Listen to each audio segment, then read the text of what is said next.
Bismillahirrahmanirrahim, mudah-mudahan bisa cepat. Ini belum diberesin karena emang mau aku rekam dulu.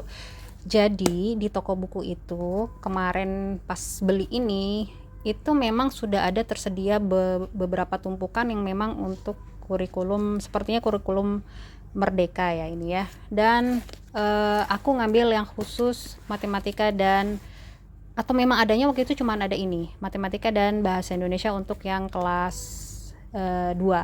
Dan isinya bagus ya, menurut aku insya Allah bagus. Untuk kelas 2 aku ngambil kelas 1 dan kelas 2 waktu itu. Nah untuk matematikanya juga bagus, lihat ya dikerjain semuanya untuk ini jadi materi dan sudah langsung latihan. Dan untuk anak-anak kelas 1 kelas 2 itu bagus banget insya Allah. Untuk yang kelas 1 dan kelas 2 aku nggak tahu untuk kelas lainnya, karena kemarin ada yang bilang bahwa materinya jadi terlalu ringkas. Nah disinilah aku mau bahas bahwa kita tuh jangan tergantung sama kurikulum yang sedang berlaku kemudian saklek. Jadi justru anak itu seperti aku udah berkali-kali bilang dan udah pernah ada juga aku bahas di tulisan, bahwa anak-anak itu yang penting belajar.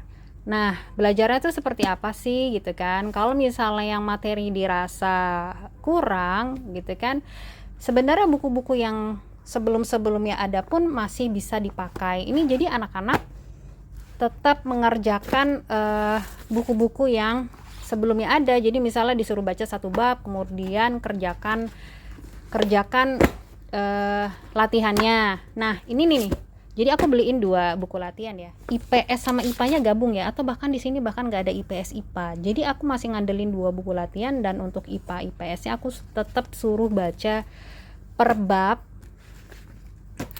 bab dan latihan gitu. Jadi nih, dan ini pun ada misalnya IPA-nya, misalnya kayak Luma kemarin ada 2 buku. Itu aku nggak saklekin misalnya materi ini ya udah dia baca 1 buku aja gitu kan, karena kurikulum tuh berubah-ubah terus ya. Jadi yang penting kan sebenarnya isi materinya itu kan kisarannya sama. Jadi ya yang dipelajari ya nggak apa-apa, kita belajar aja gitu loh, nanti tetap insya Allah bermanfaat. Yang paling tetap dipelajari kesehariannya yang kayak gini nih sebentar-sebentar ya. Misalnya yang seperti aku pernah bilang, IPS 1 hari 1 bab, IPA 1 hari 1 bab. Yang tiap hari itu justru ngerjain latihan-latihan seperti ini, penjumlahan, abis itu besoknya aku switch lagi pengurangan, abis itu perkalian, pembagian gitu ya. Ini makanya sampai brodol kayak gini karena memang dipakai banget, bisa dibilang tiap hari insya Allah gitu ya.